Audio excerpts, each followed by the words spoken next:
kasih, selamat Hari Natal, Merry Christmas to all of you. Our State Chairman, Yang Berhormat Jimmy, our National Organizing Secretary, Yang Berhormat Teresa Kong, our Vice Chairman, Yang Berhormat Tunku Aziz, Edwin, and leaders of DAP, PKR and PAS, and the great people of Penampang, Papar and Sabah. I'm not well actually. I'm thought at one time of skipping this occasion because I'm having a bad flu. I'm not very sure how long I will take before my voice gives up. But I'm glad that I did not miss this occasion. This is a great DAP Sabah Christmas open house. We can feel the vibration, we can feel the expectation and the hope, not only for us to gather to celebrate Christmas 2011, but even more important, everybody is expecting, hoping, waiting for what? Expecting, hoping, waiting for what? For change, because change is afoot. Like tonight we see that change is afoot. 很明显的，沙巴改革的时候到来了，我们大家都盼望能够看到，在沙巴有一个真正的改朝换代的局面。Just now I got this SMS.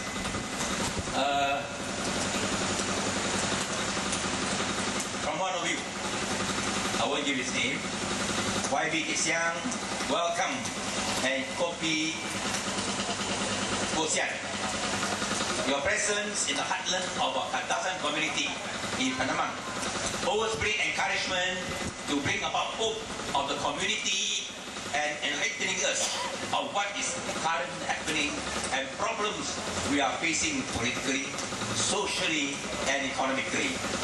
We are, and all this while being manipulated and abused by PN in Sabah, particularly by UMNO.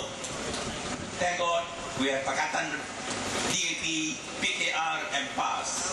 Once again, thank you, Koto Buatan, and Merry Christmas and Blessed New Year. You agree? The time for change has come. When I said that, I thought about two things. The Prime Minister is going to officiate at a Christmas open house on Christmas Day. But is that going to tell all of us that we are one Malaysia? In the last 32 months that Dato' Sri Najib became Prime Minister, Malaysians have never been more polarized and divided on race and religious grounds. One Malaysia. Where is one Malaysia? Malay Bible can be used in Sabah, Sarawak. Malay Bible cannot be used in Peninsular Malaysia. Where got one Malaysia? So we are going to ask Najib, where is this one Malaysia? So let Najib on Friday, on Christmas Day, on tomorrow, I think. Tomorrow, so day after. Day after. Let him announce that one Malaysia, he walked the talk. Not just an empty slogan, talk about transformation this, transformation that, but no genuine change. No genuine change whatsoever. We see in the last 32 months a lot of religious and racial tension. Who is responsible? Let us consider who has been attacking one Malaysia, who has been creating racial tension and religious tension in the country. Let me read what one former CID, Criminal Investigation Director of Kuala Lumpur, wrote to the Prime Minister last week. He was the one, he is Dato' Mak Zain. You may have heard of him, Dato' Mak Zain. He's the one who was supposed to investigate the black eye of Anwar Ibrahim in 1999. Then he was not allowed to complete his investigation, although he was very clear that the IGP at that time, Rahim Noor, was responsible, until a Royal Commission inquiry had to be set up because of public pressure. And this became a signal burden for the police force to show that the police force are incapable of doing their work professionally. But that's a separate question.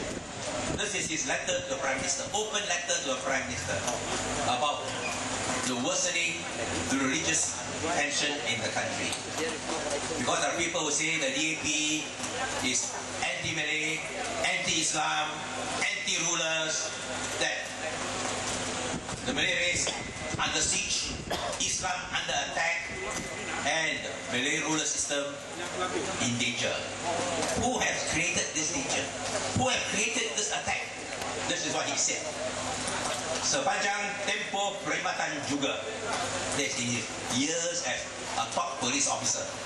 Sepanjang tempoh perkhidmatan juga, belum pernah saya lalu atau ketahui di mana orang-orang beragama Kristian, Hindu atau lain-lainnya berkumpul dan merancang untuk memesong akidah orang Islam dan mengambil dan menganuti agama lain pula. He said never in his years as a top police officer he come across other religious followers, whether Christian or Hindu or other religions, ganging up in order to undermine the religious faith of the Muslims.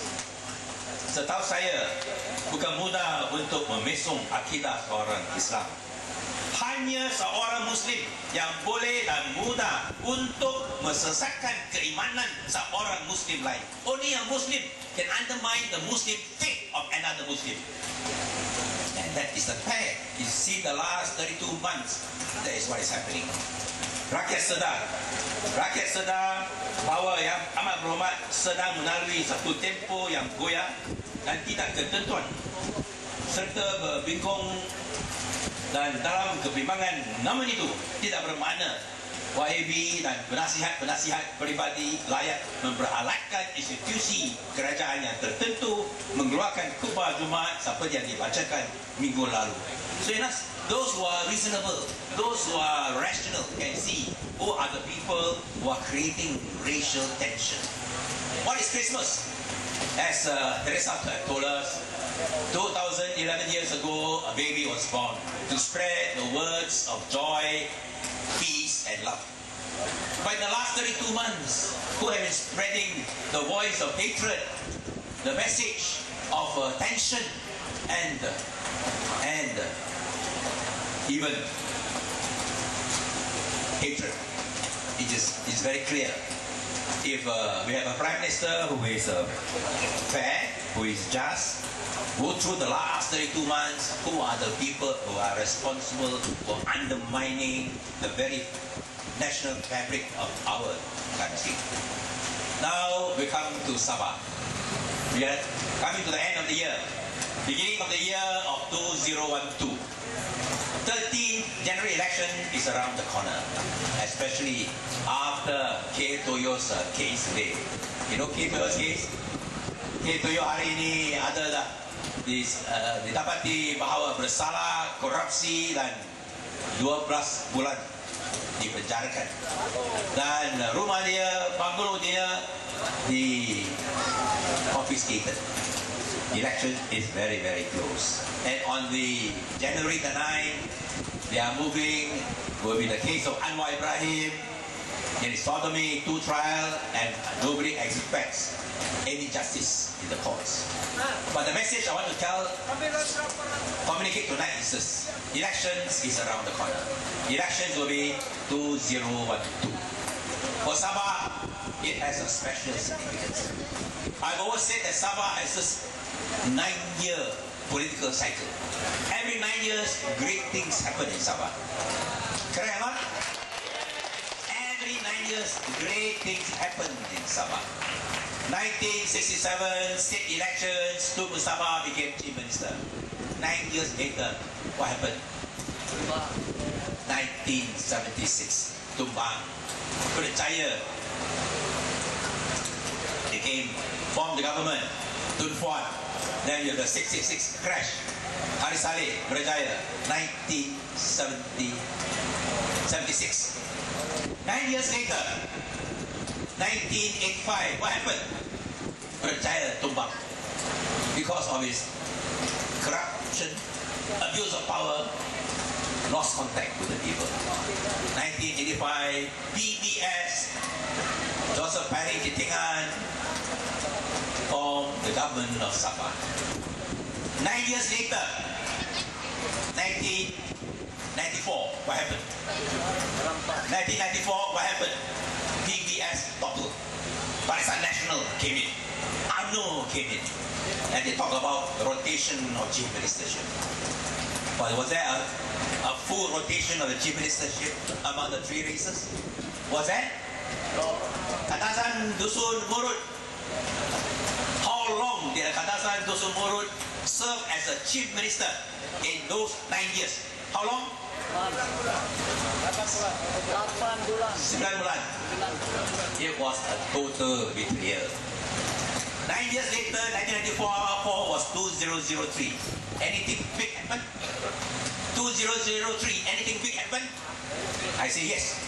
Something very big happened in 2003. The rotation system for chief minister was abandoned. And UMNO occupied total hegemony and control. And the other parties were just digits. There is talk in the next 24, 48 hours to 78 hours, there is going to be great political developments in Sabah. It's all in the wire, all in the grapevine. Something big is going to happen in Sabah. What will happen? There may be front page news for the next few days until the end of the year. But does it bring about meaningful, sustainable, durable, holistic change for the people of Sabah? Unless it can bring about durable, sustainable, holistic change for the people of Sabah, otherwise, changing of clothes. Sabah people have changed it 4 times. Things have got worse with every change. Corruption has got worse. Unaccountability has got worse. People have become more and more marginalized. So, I don't know what's going to happen in the next 48 to 72 hours. But whatever happens, the big things that are going to happen, the big news at least, must be under the test whether there can be sustainable, durable, holistic change. And the Pakatan Rakyat offers it. Sustainable, holistic, and durable change. Because what Pakatan Rakyat offers is not a change of government in Sabah, but a change of government in Putrajaya. Without a change of government in Putrajaya, there's very little that can be done in Sabah. So we must change the government in Putrajaya for sustainable, far-reaching changes in Sabah to take place. That's what Pakatan Rakyat, the DAP, PAS, and PKR stand for. That is 2012. So, can 2012 be the year of the greatest political change for the people of Sabah? To not only bring about a change in Sabah, but help to propel a national change in Putrajaya for a new federal government, a new prime minister. And that is the agenda. So 2012, spread the word, is the year for Sabah people to rise up. To rise up, to lead the people of Sabah, to lead the people of Malaysia for change. 4 times already. 67, 75, 76, 76, 85, 94, 2003. People of Sabah have been tukar baju, but no fundamental change. This time, let us go for fundamental change. And I think this can be done. The people of Sabah, the people of Sarawak, the people of Peninsular Malaysia, if we stand up together, we will have a new beginning for Sabah, a new beginning for Malaysia. Thank you very much. Tuan-tuan dan puan-puan, berikan tepukan yang paling gemuruh